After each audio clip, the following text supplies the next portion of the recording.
Capitalism has a PR problem. The best thing you can say about it is that it works.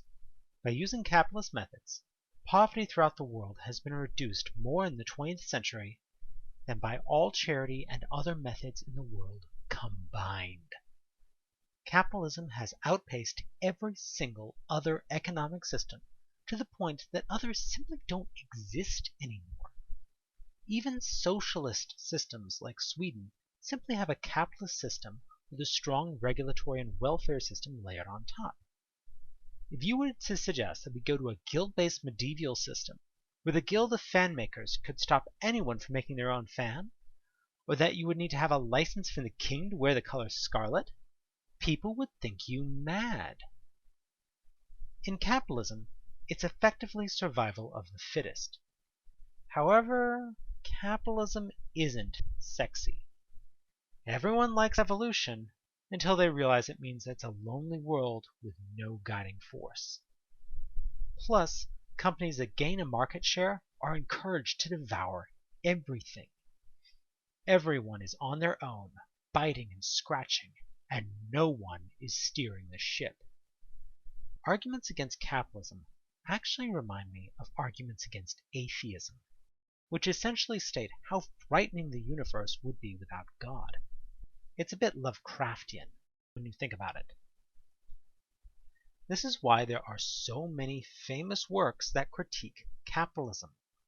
Not political treaties or religious text, but mass media like Dawn of the Dead, Wolf of Wall Street, and even children's media like Lorax and the Grinch are critiques of capitalism and its constant fight to get ahead no matter the cost. Many stories just work better with a strong leader or even a dictator. It's comforting to think that with the right people in charge, our leaders will make the best decisions for us. To compare, pro-capitalist works are relatively rare, are almost all explicitly political, and they are often castigated as being little more than propaganda. There's one movie, though, which uniquely succeeds at celebrating capitalism and being an amazing all-time classic. Miracle on 34th Street. That's right. A Christmas movie about the trial of Santa Claus is the best capitalist movie of all time. Think about it. Every person in the movie is thinking and acting for their own benefit, fulfilling their own goals. Doris wants to keep her job and have Macy's do well, but she also wants Susan to be happy. Mr. Macy refuses to testify against his employee because he fears the backlash. The judge is worried about people being angry about him ruling Santa doesn't exist, so he takes a neutral approach despite the ridiculousness of his situation. Fred wants to feel good about his work, so he represents Chris pro bono for his own emotional benefit.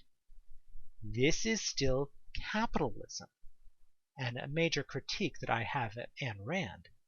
Fred's good feelings are still his own positive benefit, as noted by Andreoni in his famous warm glow model of generosity.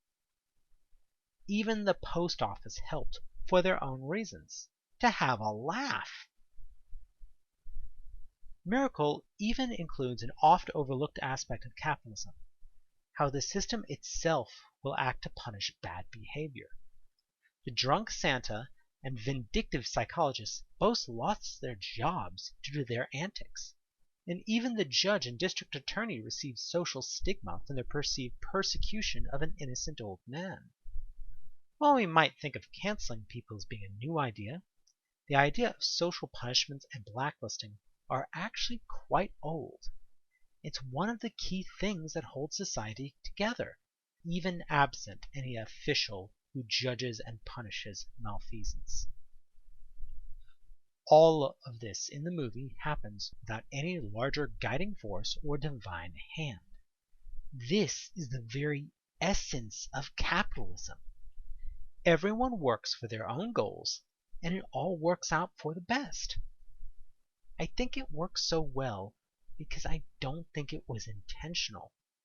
The author didn't set out to make a movie that celebrated an economic theory.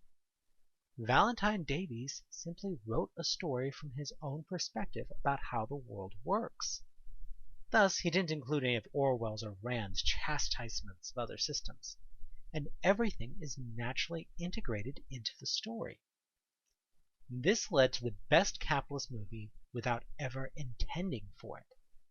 Just everything working out to its best conclusion without a guiding hand, which is oddly appropriate. Thanks for listening, y'all.